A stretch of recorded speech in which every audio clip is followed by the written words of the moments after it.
Welcome back, folks. I think many or most of you already recognize our last keynote speaker of the conference, since he also participated as an invited speaker in yesterday's plenary session on policy and practice. Dr. Vic Strecker is professor at the University of Michigan School of Public Health. For over 2 decades, he's been a leader and visionary in the fields of health and well-being, creating new solutions that operate at the intersection of the science of behavior change and advanced technology, and he has a passion for connecting academic research to practical applications. Through his numerous activities, Vic promotes a major paradigm shift in how individuals engage in the pursuit of well-being, while offering organizations a more purpose-driven means to support positive, healthy change. His work appears often in the media, including Wall Street Journal, Los Angeles Times, Chicago Tribune, as well as at TEDMed and TEDx events. Thank you for joining us this morning, Vic, and we look forward to your presentation. It's all yours.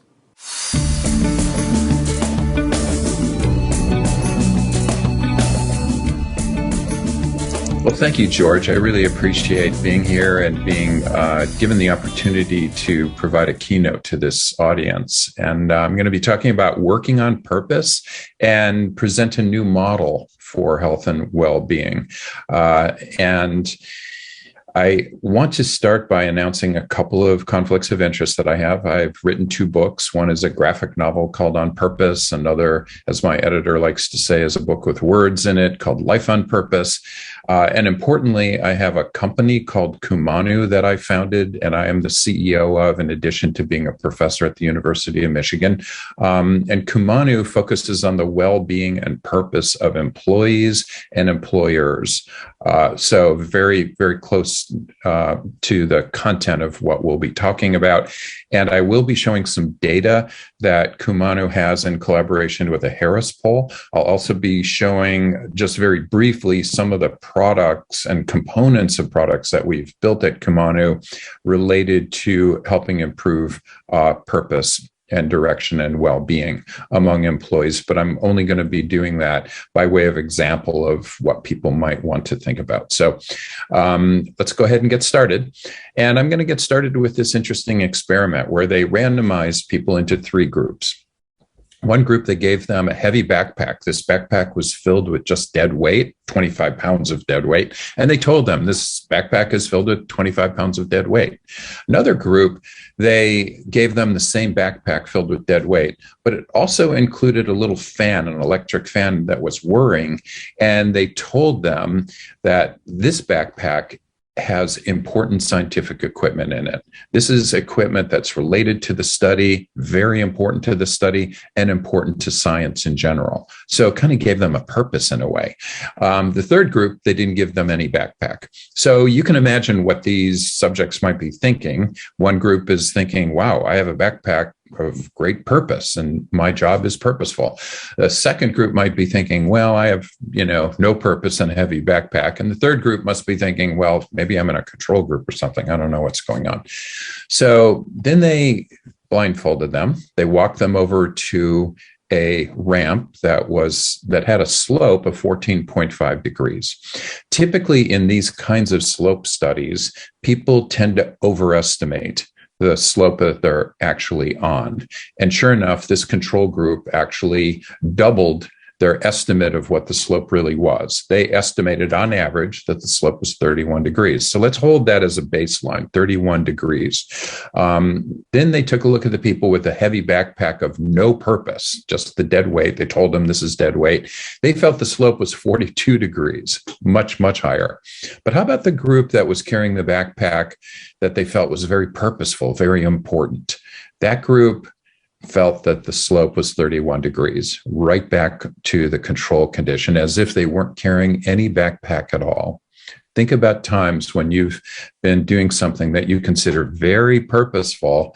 It's like, suddenly it levels mountains. It's important. Purpose is an important concept in work. And by purpose, what we mean, it's the degree to which people are directed and motivated by valued goals. 2 important words in this statement, goals. And we know that setting goals works better than simply asking a person to do their best. You might remember as a child being underwater or being in a swimming pool and going underwater and saying, I wonder how far I can swim underwater. I'll do my best. Versus I'm going to try to touch the other side of the swimming pool. You tend to swim further when you have a goal, right? So we know that. But now let's set goals around the things that matter most to you, that are most valued. Philosophers like to talk about caring about what you care about. So that's being very purposeful when you care about what you care about, when you set goals around the things that you deeply value. And what happens when that happens? What happens when you are purposeful? Well, typically very good things happen. This has been studied for over 2,400 years by people like Aristotle and Plato. But more recently, in modern times, it was studied by Viktor Frankl. And it was studied by Viktor Frankl while he was a prisoner in 3 different concentration camps during World War II. So he followed people, he studied people in these concentration camps, those who could maintain a purpose, even under these horrible, horrible circumstances. And he found that if people weren't murdered outright by the Nazis, they tended to survive longer if they had a purpose and could maintain that purpose. In fact, he writes in his famous book, Man's Search for Meaning, woe to him who saw no more sense in his life, no aim, no purpose, and therefore no point in carrying on. He was soon lost. So he kind of set the stage with this, and he developed a therapy called logotherapy or meaning therapy, trying to help people build meaning and purpose in their lives. And that's exactly what has been studied now, for quite a few years since he wrote that famous book. In fact, if you start in 1980 and move forward, just going to PubMed, you'll find over 1,000 studies citing, quote, purpose in life. So there are a lot of studies now, and you can see that the studies are really growing each year. So very, very important. Now, these studies are showing in multiple studies, a lot of different kinds of research, that if purpose were a pill, it'd be a pretty important drug. Purpose seems to confer resilience on people. And by the way, before I get into this, it's very important to note too, we've shown in multiple studies too that we can improve people's purpose. It's not something necessarily that you're born with and it's maintained forever. It's not necessarily just genetic. It's not something just about a personality trait that, is immutable. This is something that you can indeed change and improve. But we know that people with strong purpose are more resilient. Their genes express more type 1 interferon. Their genes express more antibodies, more antivirals. By the way, these are all good things in a pandemic, I would say. There are at least 4 very strong studies showing that people with a higher purpose in life, a strong purpose in life, live much longer than people with a weaker purpose in life. And this is controlling for the kitchen sink. It's controlling for age, race, gender, income, education, health status, health behaviors, personality characteristics. You cannot make this go away. It does seem to really confer greater longevity. People with strong purpose sleep better. They have better diets. They improve their diets more. If they're diabetics, they manage their A1Cs better. They're less likely to become diabetics in the first place. They even make more money. We'll get to why that might be the case in just a second. Also, people with strong purpose have less cognitive conflict. So we've studied this in the brain. We find when giving people, while an MRI, something that creates conflict, we find that people with a strong purpose have less activation in a part of the brain associated with conflict called the dorsal anterior cingulate. We also know that people with stronger purpose are less likely to have an overwhelming fear response that kind of grabs you and takes hold and doesn't let go. They have less pro-inflammatory cell production. Good in a pandemic, by the way. They're far less likely to develop depression over time, less likely to develop stroke, heart attack, even Alzheimer's disease. There are 3 studies of this at retirement. If you cannot repurpose your life, after 7 years on average, you are 2.4 times more likely to develop Alzheimer's disease than people who are able to develop a very strong purpose after retirement. And very importantly to this subject of today's keynote, people with strong purpose are less likely to develop burnout. So all of that's good. You might be wondering, how is this magic pill purpose working? So I'd like to start with the brain and just discuss some of the things we've been doing and other people have been doing as well. There's this part of the brain that's right up front called the prefrontal cortex. If you look at other animals, comparatively, you can see that humans have a lot more prefrontal cortex than other somewhat similar animals. We like to put people into MRI. We clamp their heads down first. We put these little video cameras on. We give them joysticks. We put them into MRI. And one study, and two areas of the brain that we really like to look at are the ventral medial prefrontal cortex, and that's right in the front of the prefrontal cortex. If you kind of put your finger in between your eyebrows and go back about half an inch, that's where your ventral medial prefrontal cortex is, or your VMPFC. And that part of the brain is related to self-related processing associated with values. Remember we talked about, how purpose is a goal or set of goals around the things that we value the most. It's related to emotional regulation. We're going to get into that a little bit today. And also related to future orientation. Then there's another part of the brain we like to study, the amygdala. And the amygdala is related essentially to fear and aggression. Very ancient part of the brain, the amygdala, whereas the VMPFC is a very modern part of the brain, and humans have more of this proportionally than any other animal on the planet. These two seem to do a dance. This guru part of the brain, this VMPFC, and this reptilian part of the brain, this very ancient part of the brain, do an interesting dance. And this is exemplified in a study we didn't do, but a really cool study where they put people into MRI and they started scaring them by showing them, scary pictures or videos. And you can see this is probably the least scary picture they showed, this rabid dog lunging into your face. And what happens right away in the brain is that the VMPFC gets smaller in terms of activity. So the activity starts getting lower significantly, whereas the fear center gets much more active. Think about when you're cut off on the highway, or if you see a scary movie with somebody coming, at the person with a knife or whatever, this kind of shudder that you get when you're suddenly really scared, the hair stands up on the back of your neck. That is when your amygdala is starting to become very active. But at the same time, this part of the brain related to decision making and related to, emotional regulation, it's going down, at least for a few seconds. What happens with resilient people is within a few seconds, suddenly, this guru part of the brain, this ventral medial prefrontal cortex, gets much more active. And then the amygdala gets less active. Now think about this little bounce that's happening. So initially, the prefrontal cortex less active, and within a few seconds, it becomes much more active, and it actually downregulates the fear and aggression center.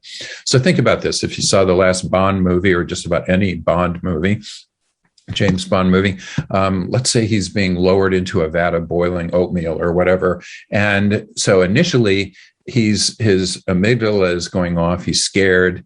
He's figuring out, what do I do? But he's just basically scared. But then within a couple of seconds, he's going, okay, what do I do about this? And that's his prefrontal cortex working. That's his ventral medial prefrontal cortex working. And he's deciding what decisions to make. So that's really a neurosignature of resilience. We have found when we put people into MRI and we ask them to start thinking about their purposeful core values, much more blood flow goes into this part of the brain, this ventral medial prefrontal cortex, and much less blood flow goes into the amygdala. So that's a really important finding. We have now, I think, 6 studies or so showing this, that when people are starting to think about their purposeful core values, their guru brain becomes much more active and it starts down-regulating the fear center. Think about this from, when COVID first comes out and, people are running to stores to buy AK-47s and stripping the shelves bare of toilet paper and water and other things, and they're freaking out. And other people are going, wait a second, how do I help the healthcare workers? How do I help other people? It turns out to be a really important bounce that we have in the brain. Those people are still nervous. They still get scared, but they recover much faster and they start trying to figure out what to do about it.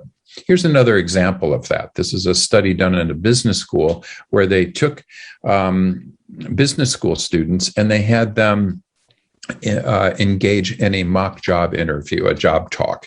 And so they were asked to get up at a podium and talk about how they are right for the job. And then they had these Confederate subjects basically saying, I don't know about this person. It was designed to increase a person's stress. And it turns out, and they were monitoring the subject's cortisol all along. And what they found over time while they're engaged in this job talk is, with these people all kind of being hostile to the speaker, which would make anyone kind of nervous and their cortisol go up. Sure enough, it did go up. And for the people with low purpose, it went up. And then after the talk was over, it started going down. But for people with higher purpose, the same thing happened. They still had high cortisol levels, but it went down much faster. So it's that difference that we're talking about. So it's not that people with strong purpose don't get stressed. They do. And stress can be very good for you. They recover faster and figure out, okay, what do I do about this? So that's an important finding. This is Ethan Kross. He just wrote a great book, by the way, highly recommended, called Chatter. He runs the University of Michigan Emotion and Self-Control Laboratory, Chatter. So Ethan and I work together, and we've been working together with Kumanu to start looking at coping strategies that he's been studying now for years. And these include things like venting or exercising or drinking alcohol or seeing a bigger picture. And we had a poll that we conducted with the Harris poll. You might be familiar with the Harris poll, and this is a nationally representative sample of 1,666 people throughout the country, throughout the United States.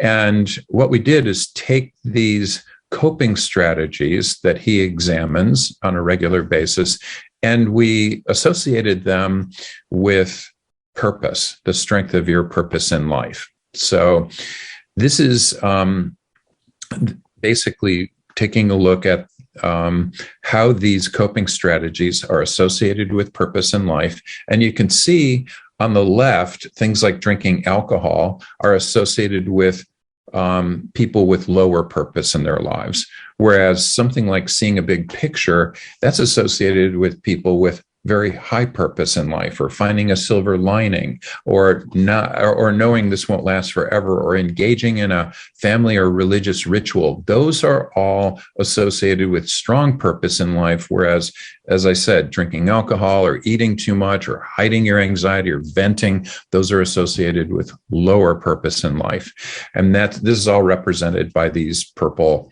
bars in this chart.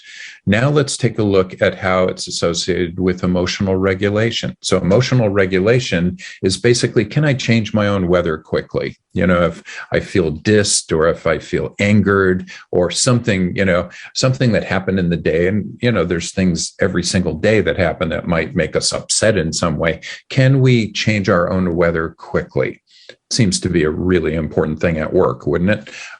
So it turns out that emotional regulation is really strongly associated here with purpose and with these coping strategies. So you see how purpose in life is giving people coping strategies.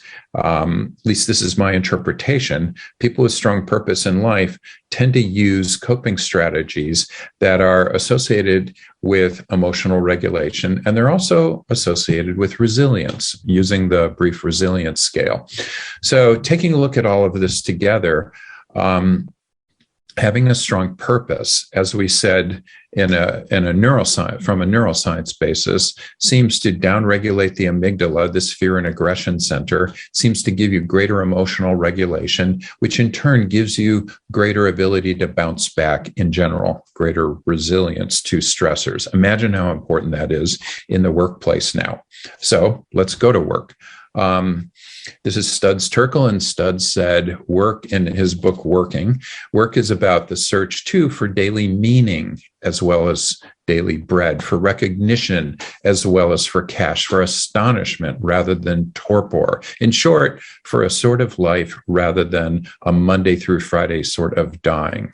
We want to get meaning and purpose from our work, ideally. And so let's explore that a little bit. Well, what's happening right now? I've been giving a lot of talks through the pandemic, and I like to ask people, especially in a live audience, what are your emotions now? What emotions are dominating at work right now? And these are just 6 big talks that I've given over the last year, and you can see how people are feeling. They're feeling frustrated, stressed, exhausted, anxious, overwhelmed, too busy. You see the point. Other people are feeling grateful. Others are feeling optimistic. Some are feeling fortunate. Some are associating with sense of community. But you see that these are really big emotions going on right now. So if we look at people through our purpose poll, what we have found is that 60% of employees, this poll was conducted in May of 2021 with 500 full-time employees. 60% of employees say they are somewhat to completely burned out. 40% of employees are suffering from moderate to severe depression. This is using the PHQ-9, the Patient Health Questionnaire 9, 40% suffering from moderate to severe depression. These are full-time employees. 1 in 4 employees are planning on leaving. And they're not just thinking about leaving, they are planning to leave. 1 in 2 employees have a low sense of purpose in their lives. Now, is that important? To have a high sense of purpose and direction in your life? Well, the people who are not are 3 times more likely to be disengaged from work. And we're using a modification of the Utrecht engagement scale here. So we're seeing really strong associations between low purpose and disengagement. We're also finding, because we wanted to start studying this as well, 1 in 3 employees are struggling with essential needs, social determinants of health, such as food, or housing, or finances. And those people who are struggling with those social determinants of health are far more likely to be depressed, to be anxious, to sleep poorly. And we know that people with social determinants just have a harder time, certainly would have a harder time functioning at work as well. So we created a path model around this, and this is an eye chart, and I'm not going to go through all the numbers in this, but I wanted to show you, basically for you more statistically minded, that this path chart is a really, really well-fitting model, taking a look at all of the data that we have been collecting through this Harris poll. And I'm going to go through this now, kind of step by step.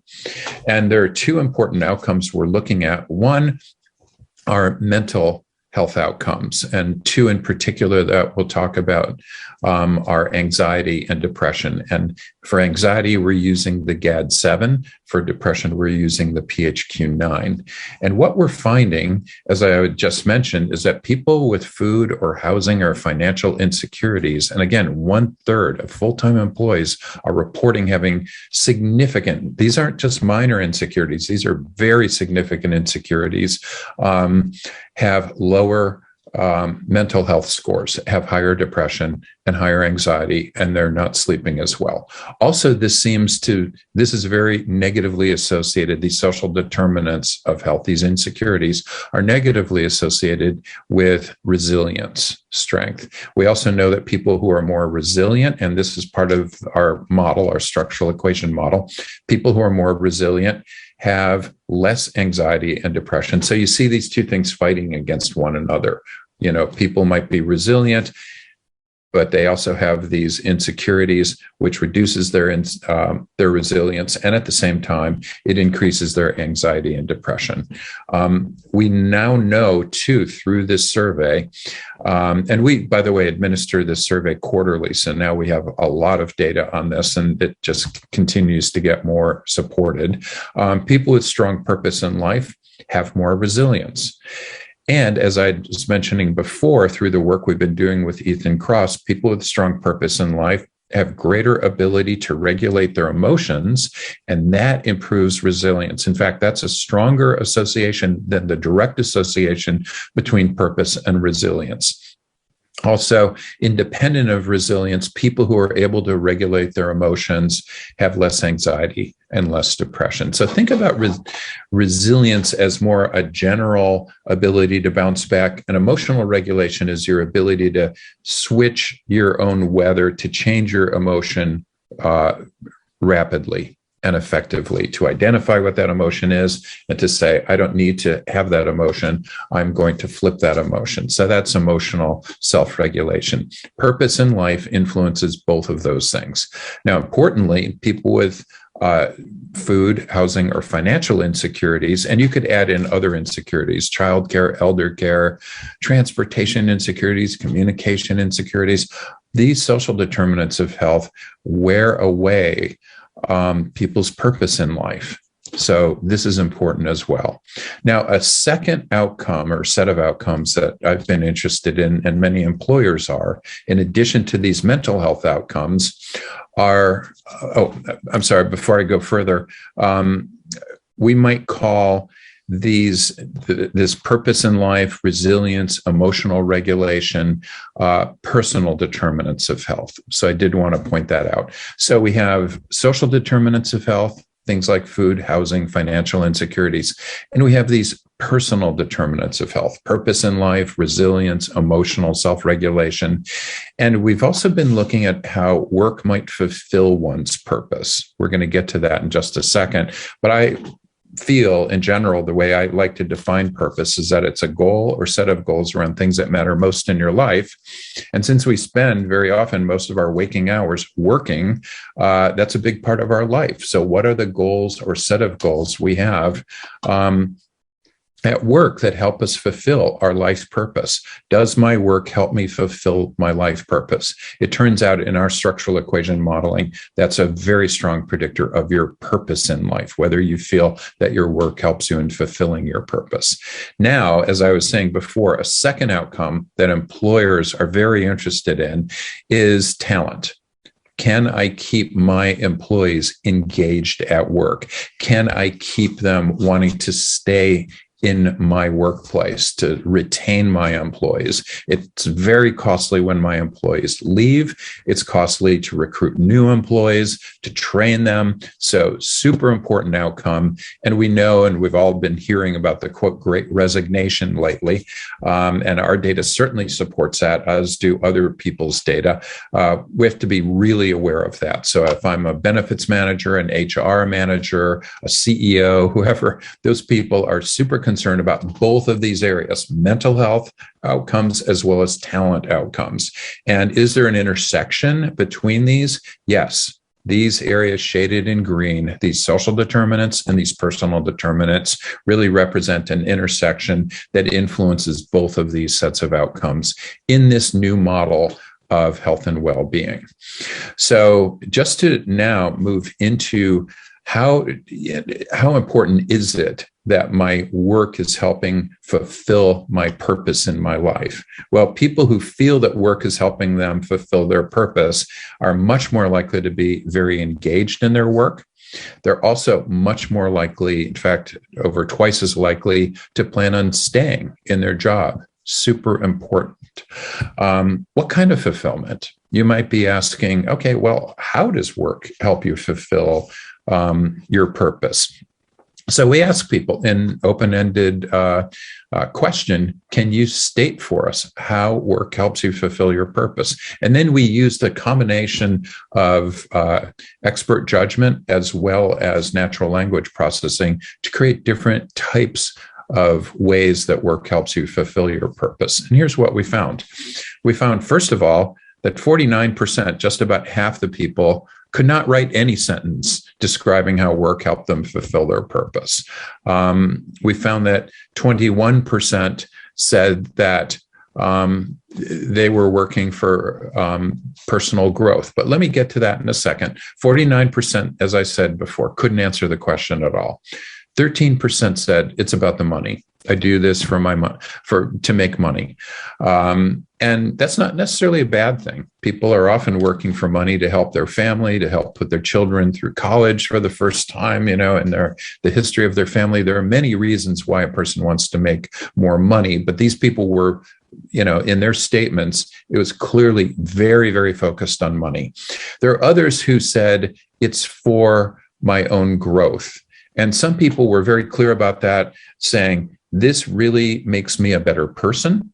My work does, and that's why I'm working here. Others said, well, I really it's something to do, because it sure beats sitting around and watching television all the time. So we put those two in the same category. We might have split them out, but putting those into the same category related to, I'm doing this for me in some way. 21% said that. 12% said, I'm working for my customers or my clients or my students or my patients or, whoever they're working for. 12% said that. 3%, only 3% said, I'm working for my team and for my organization. That's what gives me fulfillment of my life purpose. My team does, my organization that I work. 3%. And 3% said, I'm working for something bigger than any of those things. I'm working to improve the world, to improve society, to improve my community. I am here to contribute to help, in some very self-transcending way. Abraham Maslow talked about self-transcenders at work, said it's a small group of people, but they're incredibly special people. Make sure that you nourish them, that you nurture them, that you help make them really special in the organization, because they're amazing people in an organization. So when we take a look at those different typologies of people and we look at how engaged they are, we see that people who cannot write anything, only 21% have strong work engagement. Money, not much more, 27%. But the people who say society or the world or my team and the organization, far more likely to be very engaged. Unfortunately, that's a small percent. But we might start asking, could we encourage that? Could we somehow foster an environment where people say, I am working for something bigger than my company, or I am working for my team. I'm part of this team. Certainly the military does that on a regular basis. Sports teams do that on a regular basis. They try to encourage this team-based purpose, which seems to be very strongly associated with engagement. So are there interventions around this? We have built at Kumanu a couple of interventions. One is related to the social determinants of health. We call it resourceful. And then one is related to these personal determinants. We call that purposeful. And I'm not here to pitch these products to you. What I am here to do, though, is describe them so that you might think through how we consider interventions that might be relevant. Because I don't just want to explain what's happening in the world or the problems in the world. I actually want to do something about it. And if you're interested in doing something about it, you start thinking in terms of interventions. So Purposeful is a digital platform, kind of like a life coach, that helps people regulate their emotions on a regular basis. When I wake up, it asks me how strong my purpose is. It asks what my energy level is. It starts using artificial intelligence to help me, basically coach me in bringing my best self every day to work and to life in general. And it's not just an app. We do have an app for smartphones and for the web, but we also do this through many other ways. So we have a purposeful leadership set of workshops that we engage in. We have emails that go out regularly to people. We have a newsletter. We have a podcast. There's all sorts of things we build out. We have multiple channels, which is very important in any intervention for behavior change. And it's essentially moving electrons around so we can reach a lot of people and democratize what we're trying to do. We do the same thing with resourceful, but with resourceful, we start with an assessment. Think about a health risk assessment that, might ask you, do you smoke, or do you eat too much, or do you drink too much, or whatever? Do you buckle your seatbelts? We start asking, do you have a food insecurity? Have you run out of food and not had money to pay for more? Are you worried about paying the rent or your mortgage? Things like that. Really, really important social determinants. We also ask in this assessment about their purpose, about a lot of things, about depression level. And on the basis of that, we create feedback that links them to local resources. And if you're an employee, to your EAP resources that might help you with these things. So if you have a food insecurity, we can link you to food banks. If you have a financial insecurity, we can link you to financial advisors. And sometimes that's part of your EAP, so we can connect you with that within a work setting. And we customize this to a particular work setting. So it's very effective and it's very localized. And so we think that these two things put together are important, both resourceful and purposeful, because we're dealing in a little bit more of an ecological model now. We're dealing with things in your environment through resourceful, and we're dealing with things in between your ears, your mindset, with purposeful. We also have a culture index, and this has turned out to be really important. Taking a look at a purposeful culture, which we have found in our modeling, relates to these 5 factors. Do I feel dignity? Do I feel valued, basically? And we have multiple items or single items in this. We have a purposeful culture 5 and a purposeful culture 10 items. We even have a longer index, but typically we like to send out the purposeful culture 5 to people. Do you feel that your organization helps you in supporting your purpose and fulfilling your purpose through work? Do you feel your organization has a purpose that inspires you, that is a purpose higher than just revenue and other traditional business goals? Do you feel that you are fulfilled in your purpose through work? And do you identify with your company? When you talk about your company, do you use the word we rather than they, for example? So all of these are really important factors predicting both these mental health outcomes as well as these talent outcomes that we've talked about. And then we, help in a dashboard, help you identify what's happening in terms of your purposeful culture on a regular basis. So I'm going to start wrapping this up. I did want to point out that we've been focusing on employees and finding their purpose, which is very important. And groups like McKinsey now are starting to really focus a lot of attention on that.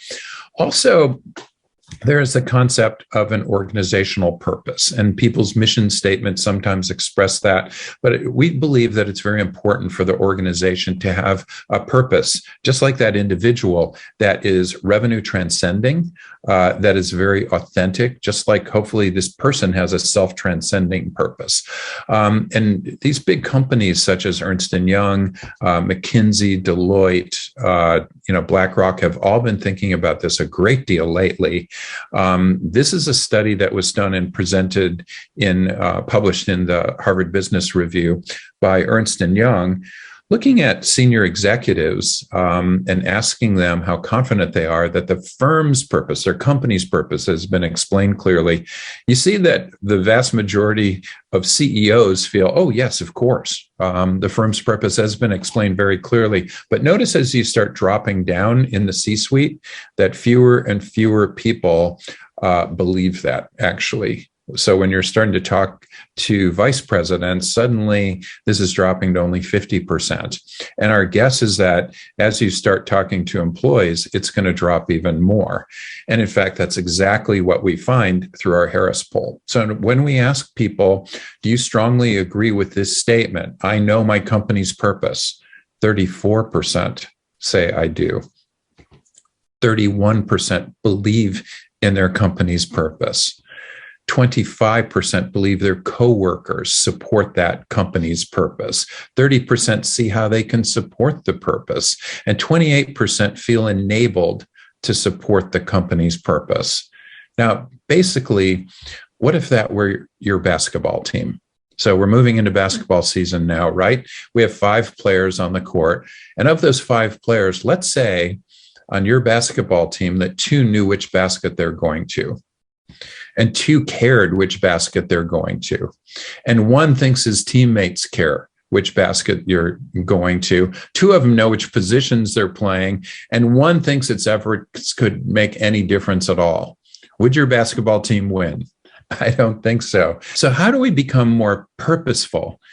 It's great to have a purpose, but it doesn't mean you can then go to Disney World and, just say, okay, I've done it.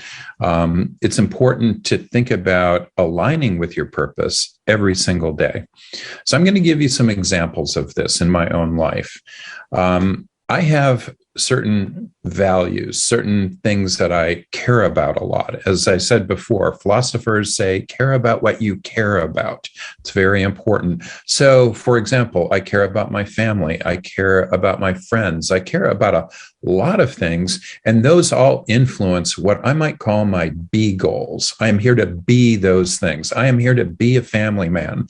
I'm here to be a seeker of truth. In my work, I'm here to be a visionary leader. In my research, I am here to be a seeker of truth with my teaching.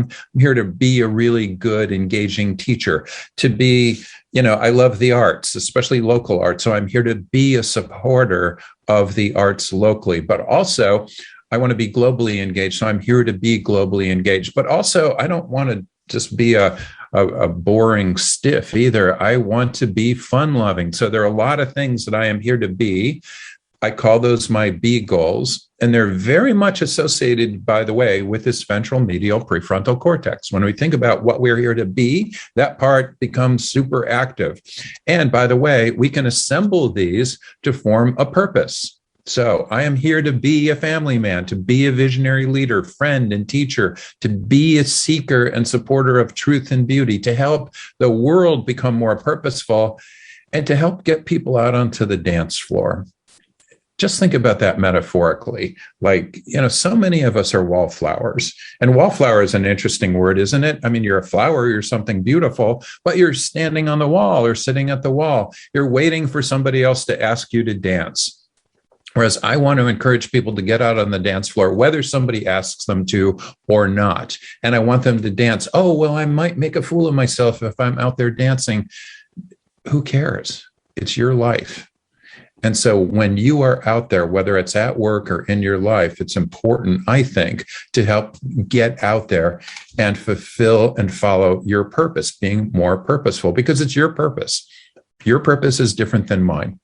By the way, if I am hit by a truck today and I die, I hope that at least some of you make sure that this is on my headstone, because this is the most important document of my life, this idea of having a purpose, my purpose. And it will, by the way, change. It changes almost like the concentric rings on a tree with every major, anytime that I need a Hallmark card, if I graduate from college, if I get married, if I lose a loved one, if I get a new job, if I get sick, if I retire, all those times when you need a Hallmark card, those are times, in other words, transitions in your life are times that you might want to say, what is my purpose now? What do I value? And let's set new goals around those new things that I value. COVID, by the way, is a time where you might have discovered new pathways, new values, new goals to set. Great. This is certainly a transitional time for work as well. So just for example, Dexter Gordon, my favorite jazz saxophonist, said, I am here to be the tenor saxophonist. Samuel Barber, one of my very favorite modern composers, he said, I am here to be a composer. He said that. He wrote it down for his mom when he was 9 years old. And in addition on the note, he said, and don't ask me to try to forget this unpleasant thing and go play football. Please, I don't want to. So, you might even break out and say, well, what are your be goals? And if you want to, just think about that in your own breakout, like what would be your be goals overall? So these are my be goals. And in order to be the person that I want to be, I need to do certain things. To be a family man, I better become calm because I have two 90-year-old parents. I have grandkids who are like crazy. They're fun, but they're crazy. I have a dog. I have a wife. I have a lot of, siblings, and I'm there supporting a lot of people. So I better be calm. To be a seeker of truth and researcher, I need to be a broad thinker. To be a teacher, I teach a lot of students, and so I better be energetic. You see the point. There are a lot of things I need to do in order to be the person I want to be. And these do goals are important, but they're also vague. So just saying, I want to be calm, that's still vague. And in my field as a behavioral scientist, I have a lot of people coming up to me saying, how do I become more calm? Well, there are 200 kinds of meditation that might help you become calm. There's exercise. There are a lot of different things. There are a lot of crispy behaviors or habits that I could provide to you that would help you become more calm. So for me, anyway, I engage in loving kindness meditation on a regular basis to help me maintain a calm so that I can be a family person. I try to see the positive in stress so that I can be a positive leader and visionary leader.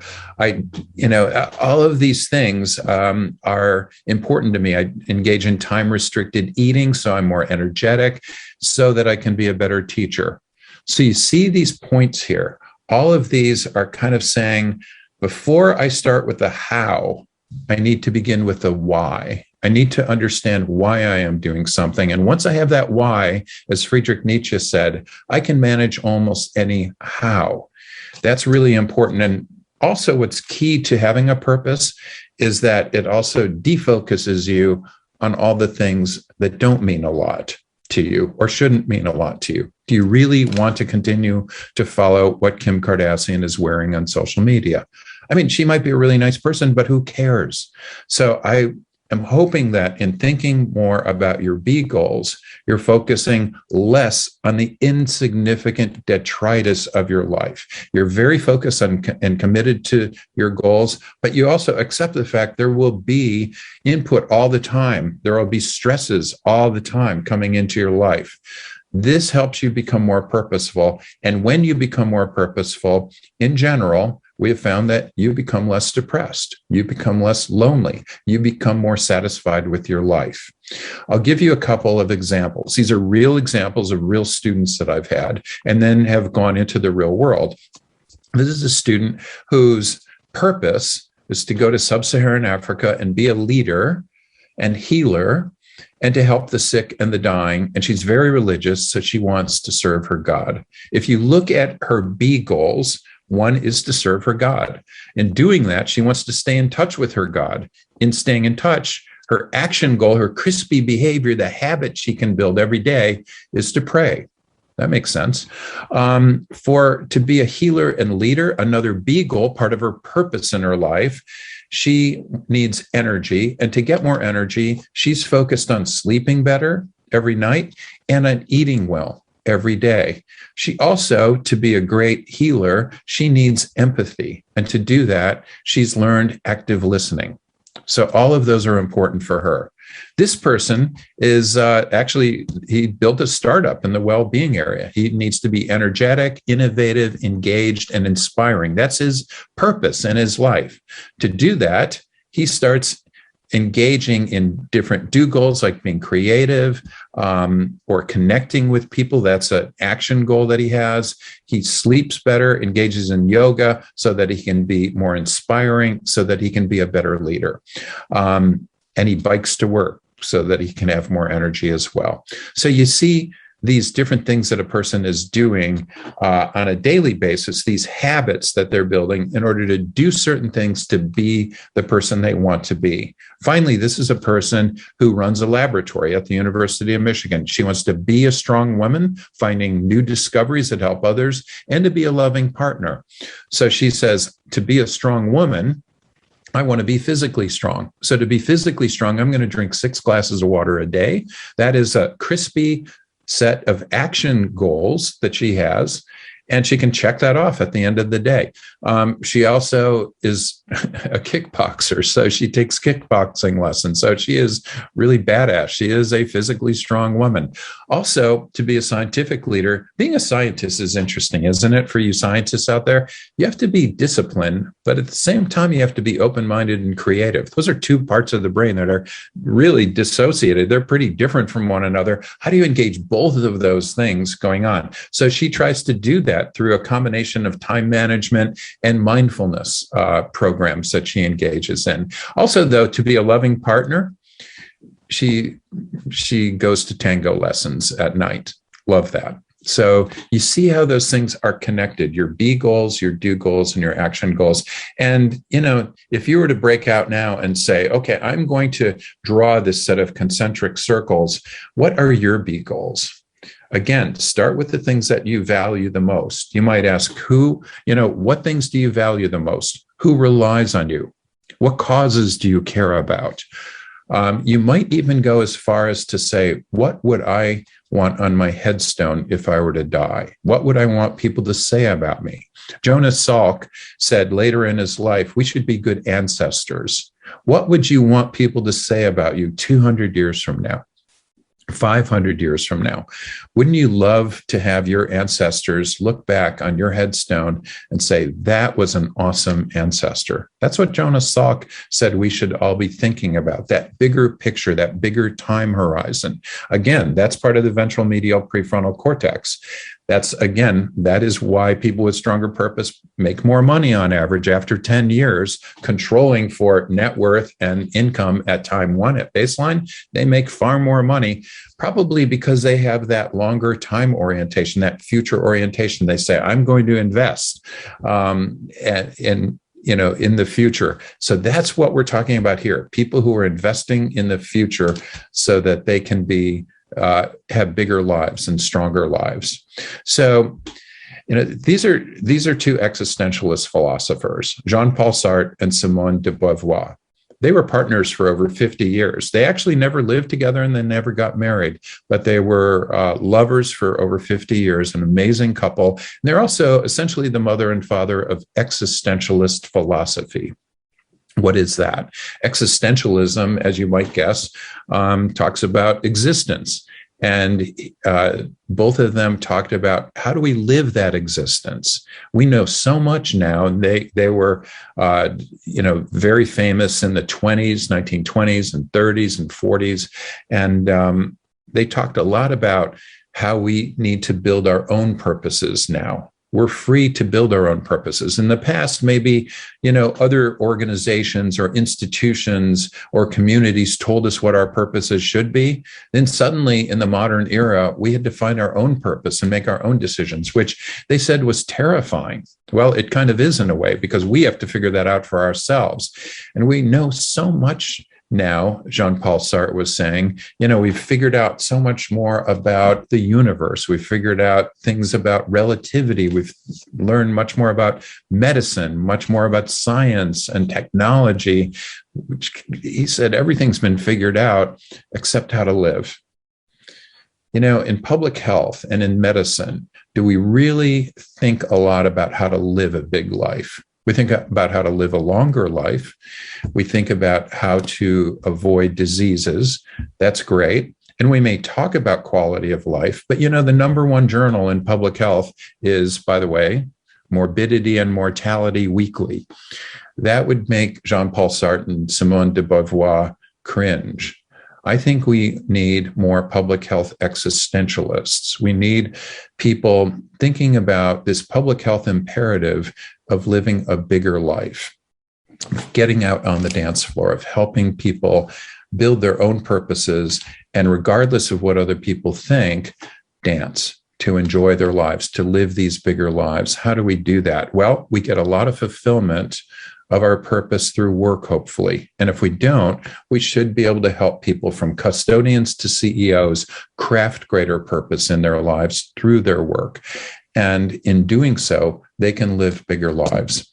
So I hope this makes sense for all of you. I hope you're able to take some of these lessons home, both personally as well as in your work life. If you do want to contact me and learn more about what we're doing at Kumanu, you're certainly welcome to do that as well. You can reach me at my email, strecker@umich.edu. It's real simple. Happy to talk with you. Take care and best wishes through this holiday season.